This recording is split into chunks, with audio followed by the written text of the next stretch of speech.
एक वक्त था जब इस लड़की का चेहरा हर घर में देखा जाता था। सुबह उठते ही टीवी ऑन करो तो यही लड़की दिखती थी। हजारों महिलाएं इस लड़की का टीवी सीरियल देखने के बाद ही सोने जाती थीं। मगर अब ये लड़की किसी भी टीवी सीरियल में दिखाई क्यों नहीं देती है? क्या सचमुच इस लड़की को अकबर से प्यार हो गया था, जिसकी वजह से एकता कपूर ने इसे जोधा अकबर के सेट से धक्के मारकर इसको बाहर निकाला था? और क्या सचमुच इस लड़की की आर्थिक स्थिति इस समय सचमुच बहुत ही ज्यादा दयनीय हो गई है? चलिए जानते हैं इस लड़की की जन्म से लेकर अब तक की पूरी कहानी। परिधि शर्मा का जन्म हुआ राजस्थान में। एक मिडिल क्लास परिवार, एक आम सा घर जहां ख्वाब देखना अलाउड था, लेकिन उन्हें पूरा करने के रास्ते बहुत मुश्किल थे। उनके पिता एक सरकारी नौकरी वाले इंसान थे। तय इनकम तय जिंदगी। माँ घर संभालती थी जैसे हर राजस्थानी माँ करती है, पूरी मेहनत और पूरी चुपचाप। घर में पैसा ज्यादा नहीं था, लेकिन इज्जत थी, तमीज थी और एक स्ट्रॉन्ग बिलीफ था कि लड़कियां पढ़ लिख कर अपना नाम करें। परिधि स्कूल में एवरेज स्टूडेंट थी, ना टॉपर ना लास्ट बेंच वाली, लेकिन एक चीज थी जो उन्हें बाकी सबसे अलग करती थी। वो परफॉर्म करना चाहती थी। क्लास में जब भी कोई स्किट होती, कोई प्रोग्राम होता, परिधि सबसे आगे होती। टीचर उन्हें डांट भी देती थी कभी कभी कि इतना ड्रामा मत करो, पर परिधि रुक नहीं सकती थी क्योंकि ये उनके खून में था। और यहीं से शुरू होता है असली ड्रामा। राजस्थान में एक छोटी सी लड़की का सपना होता था कि वो बॉलीवुड या टीवी में काम करें तो घर वाले क्या सोचते होंगे, नेबर्स क्या कहते होंगे, ये कोई काम है? इज्जतदार घर की लड़कियां ये सब करती हैं क्या? परिधि के लिए भी ये लड़ाई छोटी उम्र से ही शुरू हो गई थी, घर के अंदर और घर के बाहर दोनों तरफ। लेकिन उन्हें नहीं पता था कि यही संघर्ष उन्हें एक दिन इतना मजबूत बना देगा कि वो पूरे देश की नजर का मरकज बन जाएंगी। उनकी स्कूल लाइफ के बारे में खास ज्यादा बातें पब्लिक रिकॉर्ड में नहीं है, और यही एक इंटरेस्टिंग बात है। एक ऐसी एक्ट्रेस जो करोड़ों लोगों की फेवरेट रही, उसका बचपन ऑलमोस्ट मिस्ट्री है, जैसे उन्होंने खुद ही इसे छुपा कर रखा हो। क्या ये प्राइवेसी थी या कुछ और फिर वो वक्त आया जब परिधि ने फैसला किया, अब और नहीं रुकना। राजस्थान की इस लड़की ने अपना बैग उठाया, अपने ख्वाब समेट लिए और निकल पड़ी मुंबई की तरफ। वो शहर जहाँ हर रोज हजारों सपने आते हैं और हजारों टूट भी जाते हैं। तब उन्हें क्या पता था कि जो सफर वो शुरू करने जा रही थी वो उन्हें एक दिन आसमान की बुलंदियों से भी ऊपर ले जाएगा और फिर एक ऐसे अंधेरे में ढकेल देगा जिसका उन्हें अंदाजा भी नहीं था। लेकिन असली स्ट्रगल अभी बाकी था। मुंबई ये शहर सिर्फ एक जगह नहीं है, ये एक इम्तिहान है। और इस इम्तिहान में आने वाले हर इंसान को पहले एक चीज सीखनी पड़ती है कि यहाँ कोई भी आपका इंतजार नहीं कर रहा। जब परिधि मुंबई पहुंची, उनके पास था क्या? एक छोटा सा बैग, कुछ सपने और वो हिम्मत जो राजस्थान की मिट्टी ने दी थी। पैसा लिमिटेड था, कनेक्शन जीरो थे और इंडस्ट्री का कोई दूर दूर तक जानना पहचानना भी नहीं था। ये वो वक्त था जब परिधि ने सीखा कि मुंबई सिर्फ उन्हें नहीं देखता जो टैलेंटेड है, मुंबई उन्हें देखता है जो टिके रहते हैं। ऑडिशंस शुरू हुए और रिजेक्शन भी। एक ऑडिशन, 2 ऑडिशन, 5 ऑडिशन और हर बार वही जवाब, हम आपको कॉल करेंगे। वो कॉल जो कभी आता नहीं। इंडस्ट्री इनसाइडर्स का कहना है कि उन दिनों परिधि रोज सुबह तैयार होती थी जैसे कोई बड़ा काम करना हो और रात को खाली हाथ लौट आती थी। लेकिन उन्होंने हारना नहीं सीखा था और यहीं से शुरू होता है असली ड्रामा। मुंबई में स्ट्रगल के दिनों में पैसा कहाँ से आता था? ये एक ऐसा सवाल है जिस पर परिधि ने कभी ओपनली बात नहीं की। क्या फैमिली से पैसे आते थे? क्या उन्होंने कोई पार्ट टाइम काम किया? इंडस्ट्री में कई ऐसे लोगों ने बताया है कि स्ट्रगल के वक्त एक्टर्स को कई बार ऐसे कॉम्प्रोमाइज करने पड़ते हैं जो वो बाद में याद नहीं करना चाहते। अब सवाल ये है कि परिधि के साथ क्या हुआ उन दिनों? छोटे रोल्स आए, कभी कोई सीरियल में एक सीन, कभी कोई एड। वो चेहरा जो आगे चलकर करोड़ों लोगों की फेवरेट बनने वाला था, तब एक्स्ट्रा का काम कर रहा था। और फिर एक दिन वो कॉल आया, एकता कपूर का शो जोधा अकबर, इंडिया का सबसे एम्बिशियस पीरियड ड्रामा। और कास्टिंग चल रही थी जोधा के रोल के लिए। वो रोल जिस पर पूरा शो टिका था, वो रोल जिसके लिए हजारों लड़कियां ऑडिशन दे रही थीं। जो आगे हुआ उसने सब कुछ हैरान कर दिया। रिपोर्ट्स के मुताबिक परिधि का ऑडिशन इतना पावरफुल था कि कास्टिंग टीम ने पहली बार में ही नोटिस किया। उनकी आंखें बोल रही थी वो सब कुछ जो जोधा को बोलना था बिना एक लफ्ज कहे। वो एक ऐसी क्वालिटी थी जो सिखाई नहीं जा सकती। लेकिन क्या ये इतना सिंपल था? क्या सिर्फ टैलेंट की वजह से उन्हें रोल मिला? इंडस्ट्री में एक बात कहावत की तरह चलती है कि टीवी में रोल सिर्फ टैलेंट से नहीं मिलता, कनेक्शंस और टाइमिंग भी चाहिए होती है। तो परिधि की टाइमिंग कैसी थी और कनेक्शंस? वो सब आगे आएगा, क्योंकि जोधा अकबर का सफर शुरू होने से पहले कुछ और भी हुआ था, कुछ ऐसा जो परिधि ने कभी पब्लिक नहीं किया। अभी तक सब ठीक था, लेकिन एक गलती ने सब बदल दिया। 18 जून 2013 ये वो तारीख थी जब इंडियन टेलीविजन की दुनिया हमेशा के लिए बदल गई। जी टीवी पर एक नया शो शुरू हुआ, जोधा अकबर, और इस शो के साथ शुरू हुआ एक ऐसा सफर जो ना परिधि ने सोचा था, ना उनके घर वालों ने, और ना ही उन करोड़ों लोगों ने जिन्होंने पहली बार इस शो को देखा था। लेकिन पहले ये समझना जरूरी है कि ये शो था क्या चीज। एकता कपूर, इंडिया की टीवी इंडस्ट्री की सबसे बड़ी नाम, ने ये शो बनाया था। बजट इतना था कि लोग सुनकर हैरान हो जाते थे। सेट्स इतने बड़े थे कि अलग अलग शहर जैसा लगता था। कॉस्ट्यूम्स इतने कॉस्टली थे कि एक कॉस्ट्यूम की प्राइस से एक आम आदमी का पूरा महीना निकल जाता। और इस सब के बीच में था एक रोल, जोधा, जो इस पूरे शो का दिल दिल था और वो दिल बनी परिधि शर्मा। जो आगे हुआ उसने सब कुछ हैरान कर दिया। पहले ही एपिसोड में लोगों ने परिधि को देखा और एक चीज फील की, ये लड़की रियल लगती है, ये सिर्फ एक्टिंग नहीं कर रही, ये जी रही है जोधा को। उनकी आंखों में वो दर्द था, वो प्यार था, वो इज्जत थी जो 16वीं सदी की एक राजपूत राजकुमारी में होनी चाहिए। टीआरपी नंबर्स पहले हफ्ते से ही चौंकाने वाले थे। रिपोर्ट्स के मुताबिक शो ने अपने पहले महीने में ही जी टीवी का टीआरपी रिकॉर्ड तोड़ दिया और जब परिधि और राजत टोकस, जिन्होंने अकबर का रोल निभाया, पहली बार स्क्रीन पर साथ आए तो पूरे देश ने एक साथ एक चीज फील की, ये केमिस्ट्री रियल है। और यहीं से एक ऐसी दुनिया बनी जिसमें परिधि सिर्फ एक एक्ट्रेस नहीं रही, वो एक फिनोमिनन बन गई। फैन क्लब्स बने हजारों, फेसबुक पर, ट्विटर पर,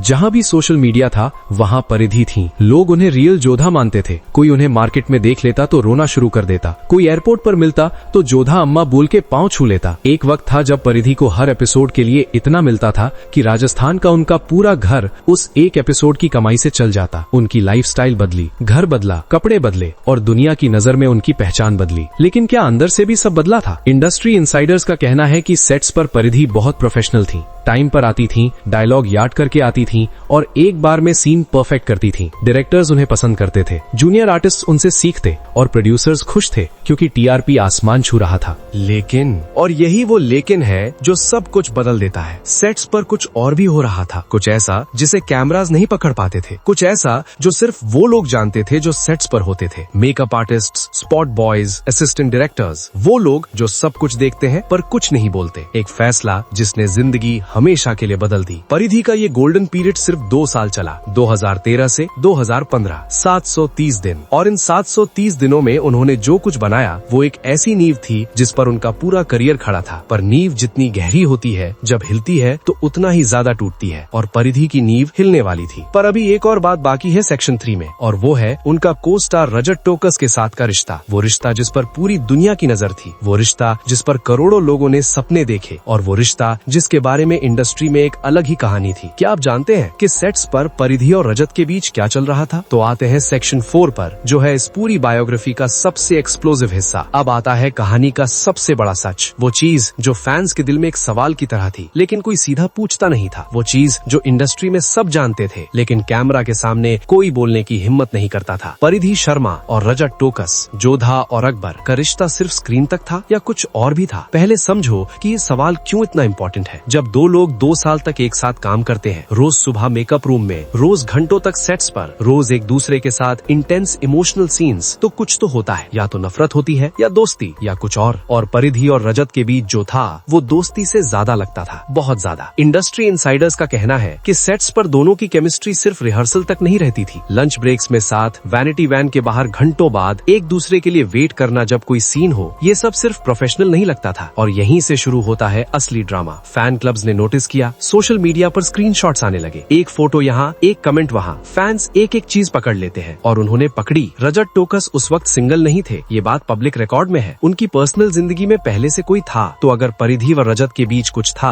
तो वो एक सीधा और सिंपल कहानी नहीं थी। अब सवाल ये है कि असली गलती किसकी थी? और यहाँ एक हैरान करने वाली बात आती है, परिधि ने कभी डायरेक्टली इस टॉपिक पर कुछ नहीं कहा, ना हाँ ना नहीं। जब भी कोई रिपोर्टर ये पूछने की कोशिश करता वो मुस्कुरा देती थी, टॉपिक बदल देती थी या इतने डिप्लोमेटिक जवाब देती थी कि कुछ समझ ही नहीं आता। ये चुप्पी, क्या ये इनोसेंस थी या कंफर्मेशन? जो आगे हुआ उसने प्रोड्यूसर्स को भी हिला दिया। रिपोर्ट्स के मुताबिक शो के प्रोड्यूसर्स एक वक्त इस गॉसिप से इतने परेशान हो गए थे कि उन्होंने दोनों को स्टार्स को अलग अलग कॉल करके सिचुएशन क्लियर करने को कहा। किसी बड़ी मैगजीन ने एक अलेज्ड इनसाइड सोर्स के हवाले से लिखा था कि सेट्स पर टेंशन आने लगी थी क्योंकि कुछ ऐसी बातें हो रही थी जो प्रोफेशनल लाइन क्रॉस कर रही थी। लेकिन क्या ये सच था या ये सिर्फ एक पीआर गेम था, जानबूझकर गॉसिप फैलाना ताकि शो की टीआरपी और बढ़े? क्या ये सिर्फ एक नासमझी थी या कुछ और? टीवी इंडस्ट्री में ये एक पुरानी ट्रिक है, 2 लीड एक्टर्स के बीच रोमांस की रूमर फैलाओ, शो की टीआरपी ऑटोमेटिकली बढ़ती है। लोग देखना चाहते हैं कि ये लोग रियल लाइफ में भी साथ हैं या नहीं। क्यूरियोसिटी व्यूअरशिप बनाती है। तो एक सवाल ये भी है, क्या परिधि और रजत की अलेज्ड क्लोजनेस इंडस्ट्री के कुछ लोगों के लिए एक कैलकुलेटेड मूव थी? लेकिन अगर ये सच था तो परिधि इस गेम में जानबूझकर थी या उन्हें यूज किया जा रहा था? और फिर वो बात आती है जिस पर कोई बात नहीं करता लेकिन सब सोचते हैं। जब 2015 में परिधि का शो से एग्जिट हुआ, और हम इस पर अगले सेक्शन में डिटेल में बात करेंगे, एक इंटरेस्टिंग टाइमिंग नोटिस की गई। रजत टोकस से उनकी दूरी भी पब्लिकली ज्यादा ऑब्वियस हो गई। शो पे थे दोनों, पर जिस केमिस्ट्री की बात होती थी वो अब स्क्रीन पर भी उतनी नहीं दिखती थी। कुछ टूट गया था, चाहे वो रिश्ता प्रोफेशनल था या पर्सनल। इंडस्ट्री इनसाइडर्स का कहना है कि एग्जिट से कुछ महीने पहले सेट्स पर एटमॉस्फेयर बदल गया था। परिधि का मूड ऑफ रहने लगा। रजत और उनके बीच वो वार्मथ नहीं रहा जो पहले था। क्या ये सिर्फ एक प्रोफेशनल फॉल आउट था या इसका कोई पर्सनल एंगल भी था? और यहाँ एक और चौंकाने वाला एंगल है। परिधि के जाने के बाद रजत टोकास ने एक भी बार पब्लिक में उनकी कोई स्पेशल बुराई नहीं की, ना कोई इंटरव्यू में जब पूछा गया, पर उनकी प्रशंसा भी उतनी नहीं की जितनी एक 2 साल के क्लोज को स्टार की आप करते हैं। वो न्यूट्रल रहे, बहुत केयरफुली न्यूट्रल, और कभी कभी ये केयरफुल न्यूट्रलिटी ही सबसे बड़ी कहानी बोलता है। अब सवाल ये है, सच क्या है? क्या परिधि और रजत के बीच सिर्फ काम का रिश्ता था या कुछ ऐसा था जिसे दोनों ने मिलकर छुपाया? और अगर छुपाया तो क्यों? ये सवालों के जवाब शायद कभी पब्लिकली सामने न आए, क्योंकि बॉलीवुड और टीवी इंडस्ट्री में कुछ चीजों को डेलिबरेटली दफना दिया जाता है। लेकिन एक बात तो पक्की है, इस अलेजिड क्लोजनेस की वजह से या कुछ और वजह से परिधि और रजत का वो गोल्डन एरा खत्म हो गया। और जिस चीज ने उसे खत्म किया वो स्टोरी आप सुनते रह जाते, क्योंकि सेक्शन 5 में हम बात करेंगे उस एक दिन की जब परिधि शर्मा स्क्रीन से गायब हो गई हमेशा के लिए। और जो हुआ उस दिन वो सिर्फ एक एग्जिट नहीं था, वो एक धोखा था। दोस्त, अगर आप वीडियो के इस हिस्से तक आ ही गए हैं तो वीडियो को लाइक करके चैनल सब्सक्राइब जरूर कर दीजिएगा। 2015 ये वो साल था जब परिधि शर्मा की जिंदगी का सबसे बड़ा अर्थक्वेक आया। कोई वार्निंग नहीं, कोई साइन नहीं। एक दिन वो सेट्स पर थी और अगले दिन नहीं थी। करोड़ फैंस सुबह उठ के टीवी ऑन किया और स्क्रीन पर एक अलग चेहरा देखा। एक ऐसा चेहरा जो जोधा नहीं था, जो उनकी जोधा नहीं थी। और पूरे देश ने एक साथ पूछा, ये क्या हुआ? ऑफिशियल स्टेटमेंट आया, पर्सनल रीजंस। बस इतना ही। 2 साल की मेहनत, करोड़ लोगों का प्यार, इंडिया के सबसे बड़े टीवी शो का सबसे इम्पोर्टेंट रोल, और एग्जिट रीजन पर्सनल रीजंस। क्या ये आपको थोड़ा ज्यादा सिंपल नहीं लगता? और यहीं से शुरू होता है असली ड्रामा। इंडस्ट्री इनसाइडर्स का कहना है कि परिधि का एग्जिट इतना सडन नहीं था जितना पब्लिक को दिखाया गया। सेट्स पर कुछ महीनों से टेंशन चल रही थी, और वो टेंशन कई जगहों से आ रही थी। एक तरफ प्रोड्यूसर्स के साथ, दूसरी तरफ शो की डायरेक्शन के साथ, और तीसरी तरफ कुछ और भी था जो बहुत पर्सनल था। रिपोर्ट्स के मुताबिक परिधि और प्रोडक्शन हाउस के बीच पेमेंट को लेकर कुछ इश्यूज थे। एक वक्त था जब उन्हें हर एपिसोड के लिए एक तय अमाउंट मिलती थी, और फिर सडनली वो अमाउंट और टर्म्स चेंज करने की बात होने लगी। कोई भी एक्टर चाहे कितना भी बड़ा हो ये एक्सेप्ट नहीं करता। क्या ये सिर्फ एक नासमझी थी या कुछ और फिर एक और एंगल है, एटीट्यूड प्रॉब्लम्स की खबरें। कुछ लोग कहते हैं कि परिधि सेट्स पर डिफिकल्ट हो गई थी, लेट आना, सीन्स पर आर्ग्यूमेंट्स करना, डायरेक्टर से सीधा सीधा नहीं बोलना। लेकिन क्या ये सच था या ये वो नैरेटिव था जो उनके जाने के बाद फैलाया गया ताकि उन्हें गलत दिखाया जा सके? क्योंकि टीवी इंडस्ट्री में ये होता है, जब कोई एक्टर शो छोड़ता है या निकाला जाता है तो उन्हें डिफिकल्ट लेबल दे दो ताकि पब्लिक सिंपैथी प्रोडक्शन के साथ रहे, एक्टर के साथ नहीं। जी हाँ, आपने बिल्कुल सही सुना। और सबसे हिला देने वाली बात, परिधि की रिप्लेसमेंट अदिति वाल को इतनी जल्दी सेट पर लाया गया कि लगता था ये पहले से प्लान था। इतनी जल्दी रिप्लेसमेंट कोई तब लाता है जब या तो पता होता है कि ये जाने वाली है या पहले से डिसीजन हो चुका होता है कि इन्हें हटाना है। अब सवाल ये है, असली गलती किसकी थी? क्या परिधि खुद गई? क्या उन्हें धक्का दिया गया? या ये एक ऐसा खेल था जिसमें वो अकेली थी और दूसरी तरफ पूरी प्रोडक्शन मशीनरी? आज तक कोई कंफर्म नहीं कर पाया। लेकिन एक बात कंफर्म है, उस दिन के बाद परिधि शर्मा का वो करियर जो आसमान छू रहा था जमीन पर आ गया, और पर्सनल जिंदगी में जो चल रहा था वो तो और भी अंधेरा था। कैमरे के पीछे का सच हमेशा सबसे कड़वा होता है। जब परिधि की प्रोफेशनल जिंदगी चमक रही थी, पर्सनल जिंदगी में एक ऐसी खामोशी थी जो अंदर से तोड़ देती थी। शादी कोई नहीं, रिश्ता कभी पब्लिक नहीं किया। परिधि ने अपनी पर्सनल लाइफ को इतनी केयरफुली छुपाया कि लोग कभी कंफर्म नहीं कर पाए कि उनकी जिंदगी में कोई था भी या नहीं। और ये चुप्पी, ये डेलिबरेट साइलेंस एक राजस्थानी मिडिल क्लास घर की लड़की के लिए बहुत बड़ी चीज थी। इंडस्ट्री इनसाइडर्स का कहना है कि परिधि के करीब लोगों ने कभी कभी नोटिस किया था कि वो अकेला फील करती थी। सेट्स पर हजारों लोगों के बीच होके भी फेम था, पैसा था, रिकॉग्निशन था, लेकिन एक अपनापन नहीं था। और फिर जब शो गया तो वो सब भी गया जो इसके साथ आता है। बिजी शेड्यूल, सेट्स की चहल पहल, को स्टार्स की कंपनी, सब एक दिन में बंद। एक हैरान करने वाली बात, शो के एग्जिट के बाद परिधि सोशल मीडिया पर भी बहुत कम हो गई। ना कोई बड़ा स्टेटमेंट, ना कोई इमोशनल पोस्ट, बस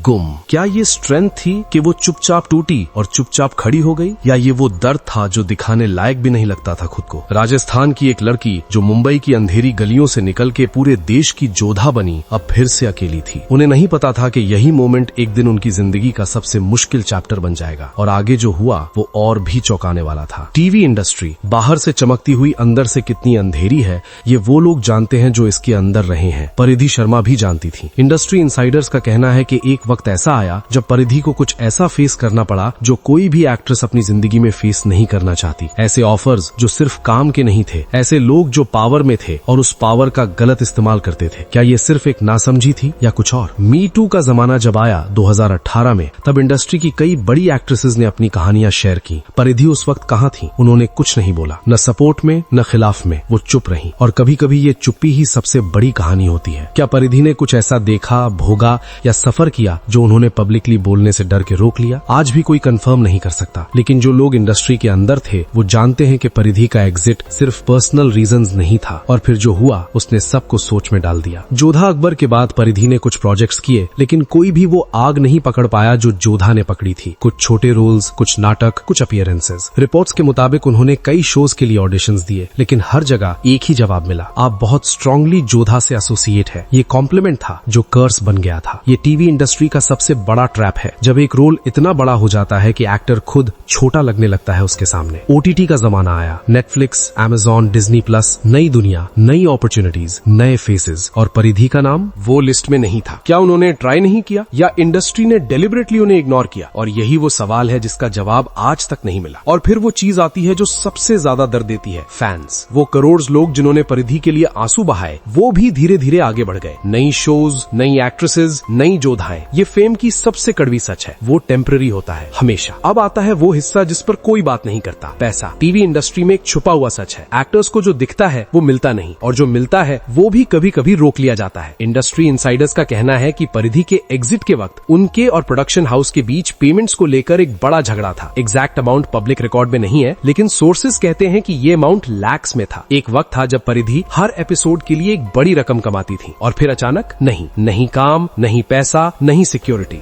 2 साल की मेहनत, करोड़ की टीआरपी, और एग्जिट के बाद एक लीगल या फाइनेंशियल सेफ्टी नेट नहीं। ये टीवी इंडस्ट्री की सबसे शर्मनाक सच है कि जब तक आप काम आ रहे होते हैं आप स्टार होते हैं, और जब नहीं आप कुछ भी नहीं। क्या परिधि के साथ भी यही हुआ? रिपोर्ट्स के मुताबिक हाँ, और यही वो चीज थी जिसने उन्हें अंदर से सबसे ज्यादा तोड़ा। तो आज 2026 में परिधि शर्मा कहाँ है? सोशल मीडिया पर वो है, लेकिन बहुत कम। ना बड़े स्टेटमेंट्स, ना ग्लैमरस फोटोशूट्स, ना इंडस्ट्री इवेंट्स। एक क्वाइट प्राइवेट जिंदगी जो उस लड़की से बिल्कुल अलग है जिसे पूरा देश जोधा कहता था। कभी कभी एक पोस्ट आती है, कभी कोई छोटी सी अपडेट, और बस। जो लोग उन्हें पर्सनली जानते हैं उनका कहना है कि परिधि आज ज्यादा खुश है, अपनी शर्तों पर जिंदगी जी रही है, इंडस्ट्री के चमक धमक से दूर, उस प्रेशर से जो एक एक्ट्रेस पर होता है कि हमेशा परफेक्ट रहो, हमेशा यंग रहो, हमेशा रेलेवेंट रहो। दोस्तों, ये तो हो गई जोधा की कहानी, मगर क्या आपको ये पता है सिद्धार्थ शुक्ला मर्डर केस की सीसीटीवी फुटेज 5 साल बाद सामने आया है, और उसमें शहनाज गिल जो कर रही हैं उसे देखकर आपको बॉलीवुड से नफरत हो जाएगी। वीडियो स्क्रीन पर आ रहा है, क्लिक करके जरूर देखिएगा।